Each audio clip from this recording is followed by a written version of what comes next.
Well, hey there, guys. How are you all doing? I hope you're doing good. Welcome back to another video. If you're new here, my name is Erica, and I make videos for YouTube of the art I do. And in today's video, I am working on a piece for MerMay. And today is day number 7, and the prompt for today is seaweed. So I am doing a mermaid that's kind of floating around in all this seaweed.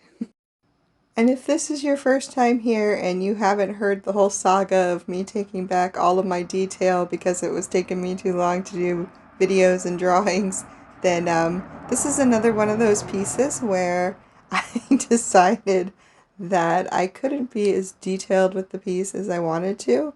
So I really simplified it quite a bit from what I originally intended to do. But I was still very happy with the way it turned out. Even though I did simplify it, it still had enough detail in it that I was very happy with it. It did take me a little longer to do it, even though I did simplify it. But I really liked the way that it turned out. So it ended up working out in the long run.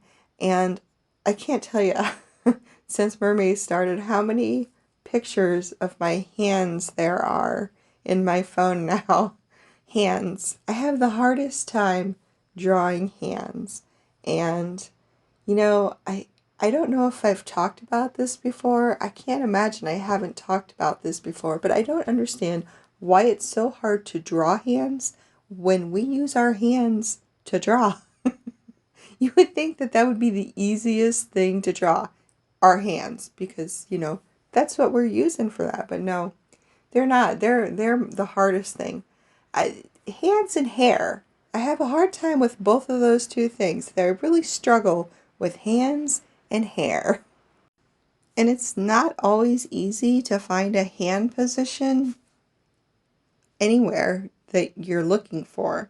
Like to look up pictures of hands to see if they're doing a certain movement that you want them to do. I mean, there's so many different things you can do with hands. So it's really easiest just to take your phone out and take some pictures of your hands the way you kind of think that you want to look at them. And yeah, so thank God for technology in that I have that option to just take a picture of my hand and then look at it and not have to worry about going to get the film developed or like trying to look in a mirror and draw it or something like that. Nope, just got a camera right there with you all the time, digital, and there you go. Then you got a reference. I also want to give a shout out to Tremor's art. She did the prompt seaweed for today as well, and she has a video up on YouTube and also an Instagram account, and I will leave a link to her information in the description of this video if you'd like to check her art out. She did a great piece. I love scary things, so it was very cool to see the mermaid kind of in that with that look of fear on her face being sucked into the abyss. So yeah, that was very cool. So you should definitely check her out if you want to see what she's been up to. She does digital art, and I love seeing all the different ways that people do digital art. I get so overwhelmed whenever I try to really get in and do digital art with color and stuff like that. It's just, there's so many things to choose from and so many different brushes, and then there's layers and all these other things. So yeah, so it's so much fun to watch other people do the digital art. That way, you know, I can see what's going on, and so many people do it so many different ways. So yeah, definitely if you're into digital art and you like to watch speed-lapse videos, you should check out her channel. And also, I would like to give a shout out to Harriet at My Fan Winia Studios. She is also working on the prompts that I'm using for MerMay. Harriet also does traditional art, a lot of watercolor and colored pencils and gouache. And she does videos that are pretty similar to mine, except I think Harriet's are much more professional. So yeah, if you like watching speed lapse video of traditional art, you should definitely check out her channel. She does some great videos and she does great commentary, and she's right now reading the story of the Little Mermaid, and so while she's doing the videos for this. So if you're interested in checking out her channel, there will be links in the description there as well, in the description of this video, so you can check out her YouTube channel and her Instagram.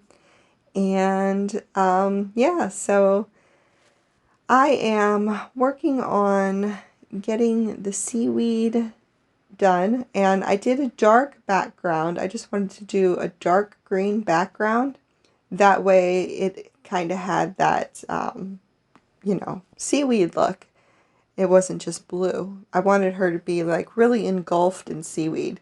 So, and then I went ahead and I did the seaweed that was in front of her a lighter color so it would pop out more. And I also wanted her kind of holding the seaweed away so that she could kind of peek through it, which is where the hand things come in, because, you know, that was... So there's pictures of hands all over in my phone. I need to get rid of those. And really, I think the hardest, or I should say the longest part that was probably, maybe I would have been a little bit better doing differently. I'm not sure because I haven't really used the masking tape stuff yet, but it was the layers. Trying not to get any of the green where my mermaid was going to be, or trying not to get any of the other green where the mermaid is. And then when I was painting the mermaid, also trying not to get like the skin tones into the colors as well. So that was probably the most time-consuming part of this piece. Wasn't so much the painting, I guess. Well, it was, but it was the having to really make sure everything was dry before I went in and did these different parts, because I didn't want these colors to bleed together. And even though I've noticed the cores, they don't really bleed too much once they're dry, but sometimes they do. So, you know, it's like, it just, I didn't want the green to bleed into her peachy flesh color, and I definitely didn't want it to bleed into the, you know, her orange hair either, or her red hair. So that was probably just the most time-consuming part of this piece, was just making sure that every layer was really good and dry between each. But I did use my blow dryer a few times, so that does help to kind of dry the pieces a little quicker and make it go a little faster. But I will say that I definitely find that working in thin layers of color is working out better for me to get the effects that I wanted. And those are the Coliro that I'm using for some of the metallic watercolor. I used moss green for the back and bronze on the seaweed.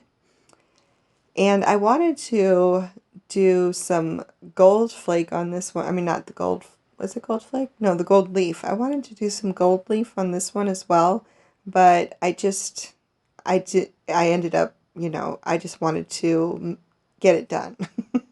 It was kind of taking a little longer than I had already anticipated, and I decided, instead of using the gold leaf, because I wanted to do that like around the seaweed instead of the bronze, but I just ended up going with the bronze because it was less time consuming. The gold leaf I would have had to go through with the glue and, you know, then let that dry and then go over with the gold leaf.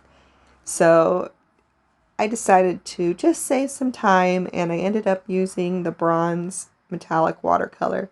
And it's beautiful as well, but I haven't used the gold leaf since the cover photo, the cover page, and I do want to use it again because I did have a lot of fun using it, and it does give a completely different look to the gold than the metallic watercolors do. So yeah, not this piece. Maybe tomorrow's piece. Maybe we'll try it in tomorrow's piece. But yeah, so I decided to stay real simple with it, and the seaweed, I just did some basic kind of flowy looking seaweed, no real crazy, you know, designs or anything, or other little leaves coming off or different colors, just the one kind.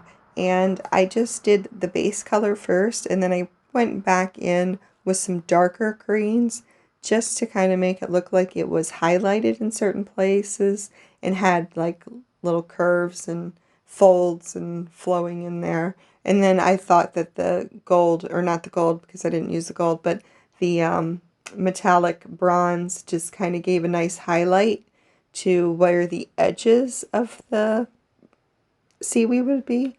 So yeah, I really liked the way that turned out. It was simple to do and I liked the effect of it. Next time though, I may try, maybe not, all of the seaweed, but like just her body, where her body, or not this one obviously, but if I ever decide to do like seaweed in front again, where I did notice that I had a hard time kind of making sure that I got all of the different shading and stuff on her body because the seaweed was in the way, so I couldn't have a nice flow. I had to stop and then start again. So next time I might do where the seaweed is, put some of that liquid masking on there. That way I can paint over it and keep, the lines all, or the shading and the texture all the same throughout. But it wasn't that bad. It worked out pretty good no matter what. It just took a little longer, I think. But I don't know how much longer it would take using the masking either, because you got to put that down, let it dry, and then I'm sure all of that other stuff. So maybe we'll try that on another day. Well, we'll definitely try it on another day because this one's already done. And I have to say that although, I do struggle with both hands and hair, the one thing about MerMay is the hair doesn't have to be perfect because she's under the water, and hair kind of just does whatever it wants to do under the water. So it's not like it's got to be styled or it's got to look a certain way, or you can just kind of like go crazy with it and do what you want with it.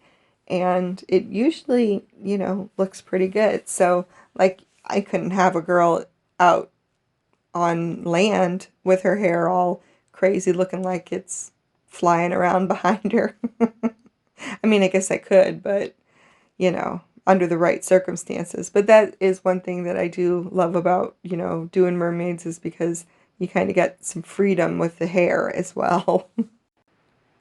So if you guys are watching and if you guys are doing MerMay and you have any kind of social media that you're posting it on, I would love if you left a link or, maybe where your handle is down in the comments. I'd love to check out what you're doing if you are doing anything for MerMay. I do love mermaids, so I love seeing all the different art.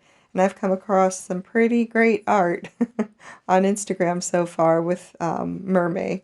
So yeah, feel free to leave a comment down below. I have been very bad about responding to comments the last couple of days, and I'm sorry about that, but I have seen them. So I will see your comment, and I will definitely check out your page if you leave it. So yeah, like I said, sorry if I don't respond, but I will definitely take a look. All right, so we are getting close to the end of the video, and I just want to give a big thank you to my subscribers. I really appreciate you guys watching the videos and sticking around and checking out my channel and leaving the comments. And again, I'm sorry about being so bad at responding, but maybe after May I'll get better at that. So thank you guys so much. I really appreciate the support. So I hope you all stay safe and stay healthy, and I will talk to everybody in tomorrow's video. All right. Love you guys. Bye.